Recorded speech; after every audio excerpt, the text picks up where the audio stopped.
नमस्कार श्रोते हो. साहित्य पंढरी या कथाकथन चॅनलवर तुम्ही ऐकताय जयवंत दळवी लिखित सारे प्रवासी घडीचे. आज भाग 13वा. तात्या रेडकर हा काही तसा आमचा शेजारी नव्हता, पण नित्यनेमानं तो आमच्या घरासमोरून जायचा. त्यामुळे त्याची मूर्ती आज एवढ्या वर्षांनंतर सुद्धा माझ्या मनात होती तशी आहे. काळ्या वर्णाचा आणि बुटक्यात तुंदील ठेवणीचा तात्या तुरू तुरू चालायला लागला म्हणजे पाण्याचा काळा कोळकोळीत माठ पाय फुटून चालतोय असंच वाटायचं. घामामुळे सारं अंग तेलकट तुकतुकीत दिसायचं. घोड्याच्या पुंजकेदार शेपटीसारखी दिसणारी शेंडी मानेवरनं पाठीवर ओघळलेली असायची. शेंडीभोवती काळा घेरा ठेवून बाकीचं डोकं तासलेलं असायचं आणि त्यावर सदानकदा खोबरेल तेलाचा तवंग चिकटलेला असायचा. हातात काठी घेऊन ती टेकत टेकत एकदा या बाजूला तर एकदा त्या बाजूला अशा डुलक्या घेत तात्या संथपणे चालायचा. पण चालताना त्याचं अंग असं विचित्र हालायचं की तो तसा संथपणे चालला तरी तुरू तुरू चालल्यासारखा दिसायचा. चालता चालता ओठ पेचून मानेच्या शिरात आणायचा आणि उजव्या खांद्यावरचा पंचा नीट करण्यासाठी मधून खांदा उडवायचा. खांद्यावर कधी पंचा नसला तरीही त्याचा हा खांदा सवयीनं उडायचा. त्याला वेडावून दाखवण्यासाठी आम्ही काही पोरं तोंड पेचून मानेच्या शिरात आणत असू आणि उजवा खांदा उडवत असू. पण ते बघून तात्या कधी चिडला नाही. आमचं ते वेडावणं त्याच्या लक्षात सुद्धा आलं नसेल. काही पोरांना मात्र ती सवय कायमची लागली. त्यातला एक जण तर आज तागायत मानेच्या शिरात आणून तोंड पेचतोच आहे. तात्यासारखा अबोल मनुष्य आमच्या गावात दुसरा कोणी नव्हता. तो कुणाशी फारसा बोलत नसे. शेतातून बागायतीतून फिरत राहण्याचा एक आवडता छंद. वाटेत त्याला अनेक लोक भेटायचे, पण त्यांच्याशी बोलायला तो कधी थांबत नसे. बरा सामा असा प्रश्न असो किंवा तात्यानू खयपर्यंत असा प्रश्न असो, तात्या फक्त डोळे मिटून मान वाकडी करायचा, बास तेवढंच उत्तर.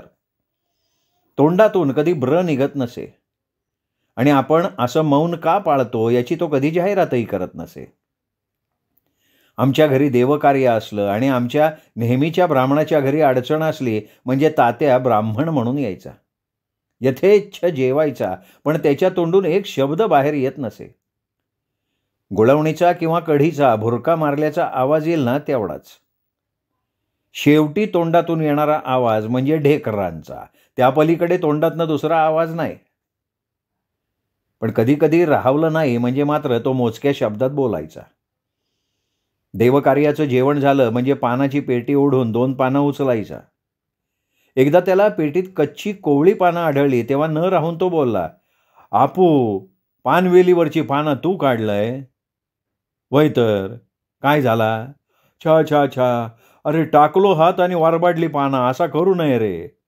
जी पानं पक्की होतं ती पिकून पडतेली म्हणून काढूची, अशी कच्ची पानं काढू नये रे.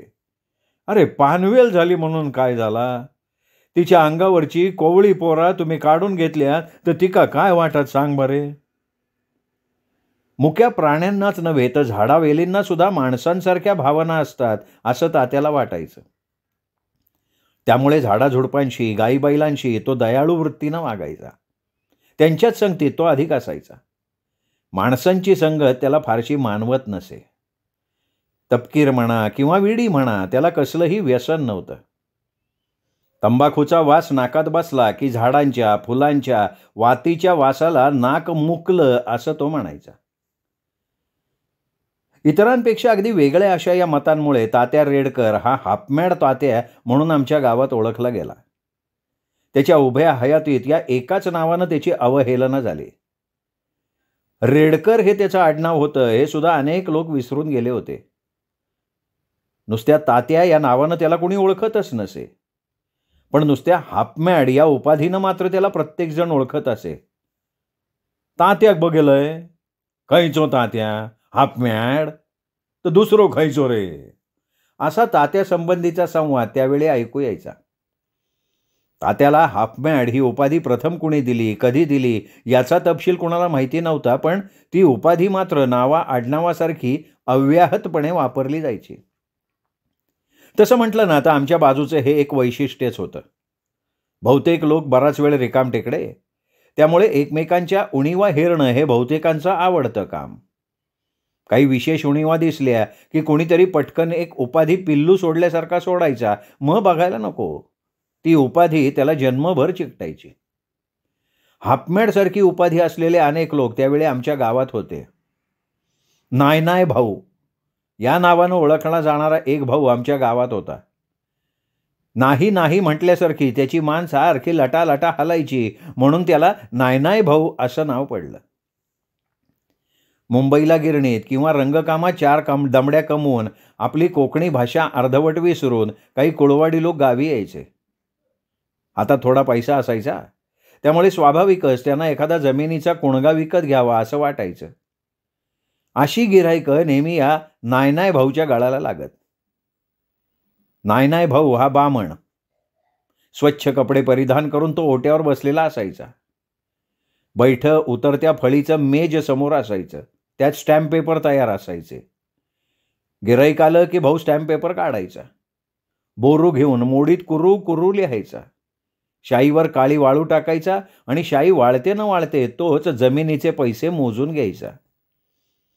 कुणगा आपल्या मालकीचा झाला म्हणून त्या कुळवाड्यानं कुंपण घालायला सुरुवात केली की कुणग्याचा मूळ मालक तिथं हजर व्हायचा. शिवी गाळवायची, क्वचित मारामारी सुद्धा. कारण नाय भाऊनं तयार केलेलं खरेदी पत्र हे नेहमीच बनावट असे.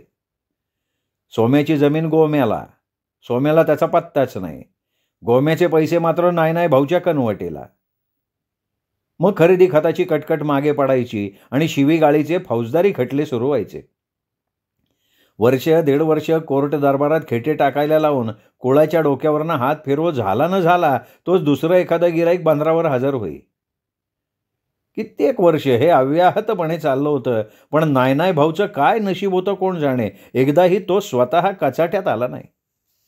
तसंच त्यांनी एकाला खड्ड्यात घातलं म्हणून दुसऱ्याचे डोळे कधीच उघडले नाहीत. पुढच्या ठेस मागचा शहाणा ही म्हण त्याच्या बाबतीत कधीही खरी ठरली नाही. नाय भाऊच्या कर्तबगारीवर गावचे बामण खुश असत. रंगकामात 4 पैसे गावले म्हणून मोठो जमीनदार होतले असं म्हणून ते या कुळवाड्यांना हिणवत असत. अरे भाऊ माने नाय म्हणतात तर कुळवादी ऐकणत नाही. आता त्या का भाऊचो तरी काय विलाज असं म्हणून ते भाऊचीही दुसऱ्या परीनं टिंगल करत. बोंडे चोर ही पदवी असलेला बाबल्या मडवळ हा असाच एक प्रसिद्ध माणूस होता.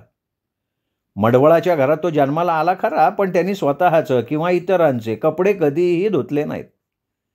त्याच्या स्वतःच्या अंगावर तर धड कपडे सुद्धा नसत. कमरेला एक पंचा असायचा. तो इतक्या जागी फाटलेला असायचा की बाबल्या तो नेसतो कसा याचं सर्वांना कोडं पाडलेलं असायचं. दिवसभर तो दारूच्या नशेत निश्चेष्ट पडलेला असायचा. त्याच्या खाती माडी आणि काज्याल म्हणजे काजूची दारू. ह्याच 2 पेयात सगळं सुख होतं. आणि छटाक आणि नवटाक ही त्या सुखाची 2 माप. कोणत्याही क्षणाला त्याला कुठेही बघा, ओठावर जीभ फिरवत तो तोंडानं मचमच करत असायचा. पण एकदाही त्याचा तोल कधी गेला नाही. गुत्त्यासमोर मिळणारे चणे, दाणे, पापड, भजी असली पोट भरू आणि वास मारू साधनं त्याला कधी मानवलीच नाहीत. त्यात 2 पैसे टाकण्याऐवजी तेवढी माडी अधिक घेतलेली बरी असं त्याचं मत. बोंडेचोर बाबल्याला पैशा अडक्याची दादात कधीच पडली नाही. कोणाच्याही बागायतीत दिवसा ढावळ्या शिरावं, पटापटा माडावर चढावं, 2 बोंड खाली न टाकता ते हातात धरून खाली उतरावं, तडक पेस्त्यावच्या गुत्त्याकडे जावं हा त्याचा ठरलेला उद्योग. पेस्त्यावनं त्यावेळी गिरायकांसाठी ही खास सोय ठेवलेली होती. पैसाच पाहिजे असं बंधन नव्हतं. तांदूळ, मिरच्या, आंबे, कवटे, कोंबडी काहीही आणा, इतकंच काय माडाची चुडतं आणा, त्या हिशोबानं शिसे भरले जात. पण बोंडेचोर बाबल्याला इतर वस्तू सहजासहजी मिळण्यासारख्या नव्हत्या, म्हणून तो माडावरचे बोंडे चोरून काम भागवायचा. त्यामुळे त्याला सगळे लोक बोंडेचोर म्हणत. ए बोंडेचोर असं म्हणत आम्ही त्याच्या पाठीला लागत असो. नाही तर काय, गरिबाची म्हणून टर उडयतात, असं तो तोंडाची मचमच करत म्हणायचा. बाबल्या, तू बोंडे चोरणाय नाही तर काय, देवाची शपथ शपथ, देवाचं फूल उचलीन, असं म्हणून तो बेडरपणे देवावरचं फूल उचलायला तयार असायचा. मला वाटतं खऱ्या अर्थानं गावात तोच नास्तिक इसम होता. पण त्यांनी देवावरचं फूल उचलायची तयारी दाखवली म्हणून त्याची बोंडे चोर ही पदवी कुणी काढून घेतली नाही. अर्थात त्याचं बाबल्यालाही काही वाटत होतं अशातला भाग नाही. असे अनेक बरे वाईट पदवीधर त्यावेळी आमच्या गावात होते. पदवी देणं, उपाधी चिकटवणं हा या गावच्या लोकांचा एक उद्योगच होता. मग तात्या किंवा भाऊ यांच्यासारखे बामण असोत किंवा बाबल्यासारखा मडवळ असो, रिकामा वेळ घालवण्यासाठी बहुधा बामणांचा हा उद्योग असायचा. त्यासाठी त्यांना कारणसुद्धा फार मोठं लागत असे असं नाही. वरच्या धडीच्या रामजीनं एक विधवा बाई ठेवली होती. त्यात नवीन असं काही नव्हतं, गावात अशा भानगडी खूप असायच्या. पण रामजी तिच्या डोक्याला अमृतांजन चोळत असताना कुणी कुठून कसं पाहिलं कोण जाणे, पण वरच्या गडीचा रामजी क्षणार्धात अमृतांजन रामजी म्हणून ओळखला गेला आणि मग ते नाव कायम झालं. पण या सगळ्या लोकात तात्यावर मात्र अन्याय झालेला असावा. तात्याला लोकांनी हापमॅड म्हणलं ते योग्य नाही असं आता मला राहून राहून वाटतंय. मला वाटतं तात्या हा निसर्गप्रेमी होता. तो वेडा नव्हता किंवा वेडसरही नव्हता. त्यांनी फक्त वेड्यासारखं निसर्गावर प्रेम केलं. पण निसर्गावर प्रेम करण्याची कल्पनाच आमच्या गावी वेडगळपणाची ठरली, यात काही नवल नव्हतं. जिथे स्वतःच्या बायका मुलांवर सुद्धा सढळ प्रेम करण्याची कल्पना धड रुजली नव्हती, तिथं निसर्गप्रेमाची काय कथा हो. अर्थात तात्याला मात्र त्याला मिळालेल्या उपाधीचं कधीच काही वाटलं नाही. आपल्याला हापमॅड म्हणतात हे त्याला ठाऊक होतं. पण भोवताली लोक नाहीतच अशाच समजुतीत तो वागायचा. झाडाझुडपांच्या संगतीत तो जास्त असायचा. फुलझाडावरच्या कळ्या काढू नयेत, फक्त पूर्ण फुललेली फुलंच तेवढी खुडावीत, झाडांची पानं तोडू नयेत, माडावरचे नारळ काढू नयेत, पडलेले तेवढे नारळ घ्यावेत, अशी काही त्याची अव्यवहारी मतं होती. श्रावणात मी पत्री गोळा करायला लागलो की तात्या हटकून थांबत असे. नागपंचमीला 5 झाडांची 5-5 पानं, गोकुळाष्टमीला 8-8 पानं अशी पत्री जमा करावी लागत असे. अशा वेळी तात्या गंभीर होऊन थांबायचा. उजव्या हातातली काठी ढोंगणाकडे टेकून तिच्यावर थोडासा रेलायचा आणि संथपणे आग्रही आवाजात म्हणायचा, आपू, डोळे झाकून पत्री काढू नको हा. प्रत्येक पान मेजून घे. गावली म्हणून उरबाडू नको रे, झाडं दुखावतील रे ती. देवाधर्मासाठी म्हणून थोडी पानं खुडावीत, पण ती निश्चित मोजून. एक पान फुकट जाता कामा नये असा त्याचा कटाक्ष होता. अरे या पानांमुळे झाडा श्वास घेतात सोडतात, असाही एक शास्त्रीय सिद्धांत सांगून तो अंगाला वळसे देत पुढे चालायला लागायचा. एकदा तर संतापाच्या भरात त्यांनी माझ्यावर काठी सुद्धा उगारली होती. मारली नाही म्हणून ठीक, नाही तर हाताचं किंवा बरगडीचं हाडच मोडलं असतं आणि त्याला पुन्हा काही वाटलं नसतं. हाड मोडलं तर काय मोठंसं, झाड मोडलं असतं तर तो हळहळला असता. पण हे सारं व्हायला कारण काय, तो प्रसंग मला आठवतो. एकदा सकाळी मी शेतातून चाललो होतो. शेतातल्या मेरेवर लाजरीच्या वेली होत्या. त्याच्यावर लाथा मारत मारत मी पुढे पुढे चाललो होतो. लाजरीची पानं पटापटा मिटत होती, ते बघून गंमत वाटत होती. तेवढ्यात तात्याने मला कुठून पाहिलं कोण जाणे, तो पंचा सुटेपर्यंत धावत आला आणि दोन्ही हाताने काठी उगारून त्यांनी 2-4 शिव्या हसडल्या. आता झालंय काय हेच मला कळलं नाही. क्षणभर घाबरलो होतो हे खरं, पण पळालो नाही मी. तात्याच्या तोंडाकडे टकमक बघत राहिलो. तात्या धावला होता म्हणून त्याला दम लागला होता. झाला काय ओरडाक, मीही जरा दामात घेतलं. आपू, नको रे पुता लाजरीची नासाडी करू. अरे लाजाळू वनस्पती ती, तिचं नको असं छळ करू रे. लाजरीच्या वेलीवर लाथा मारल्यामुळे तिचा छळ कसा होतो ते मला कळलं नाही, पण तात्याचा कळवळलेला जीव बघून मी सर्द झालो आणि पुन्हा लाजरीवर लाथ न मारता रस्त्याला लागलो. जादूगार, शाहीर, डोंबारी ही मंडळी गावोगावी नेहमी यायची आणि शाळेशी सलगी करायची. मग शाळेतल्या प्रत्येक पोराकडनं पैसा 2 पैसे वर्गणी काढून रुपया 1.5 रुपया जमला की शाळेच्या मुलांसाठी एक खेळ व्हायचा. एकदा डोंबाऱ्याचा असाच खेळ होता. डोंबाऱ्याचा खेळ म्हणजे सगळं ठरलेलं असायचं. आवाज फार आणि कृती कमी. ढोलक्याचा आवाज, तोंडाचा आवाज. खेळ म्हणजे पोरांच्या 2-4 उलट्या सुलट्या उड्या, तारेवरची करामत आणि मेंढ्यांची टक्कर. डोंबाऱ्याच्या पोरांच्या उलट्या सुलट्या उड्या झाल्या. मग डोंबाऱ्याच्या बायकोची तारेवरची कसरत सुरू झाली. तारेचं एक टोक काठीला आणि दुसरं टोक झाडाच्या फांदीला बांधलं होतं. डोंबाऱ्याची बायको तोल सांभाळत नुकतीच कुठं दोरीवरनं चालत होती आणि त्यामुळे झाडाची फांदी थरथरत होती. तितक्यात तात्या हजर झाला. झाडाची फांदी थरथरतीये हे बघताच तात्या कळवळला. मोठमोठ्यानं आरडाओरडा करून त्यांनी डोंबाऱ्याच्या बायकोला खाली उडी टाकायला लावलं. डोंबाऱ्याच्या अंगावर काठी उगारून फांदीचा दोर सोडायला लावला आणि फरड्या आवाजात हातवारे करत त्यांनी हेडमास्तर आणि डोंबारी यांची एकाच वस्तऱ्यानं जाहीर हजामत केली. अरे त्या झाड भ्याला ना, बिचारी खांदी थरथर कापली. देवान तुमका काडीची अक्कल दिली नाही, कसले डोंबलाची खेळ करतासा? असं ओरडत त्यांनी मोठमोठ्या आवाजात डोंबाऱ्याच्या आणि हेडमास्तराच्या 72 पिढ्यांचा उद्धार करून टाकला. तारेवरची कसरत बंद पडता डोंबाऱ्यानं मेंढ्याचा खेळ चालू केला.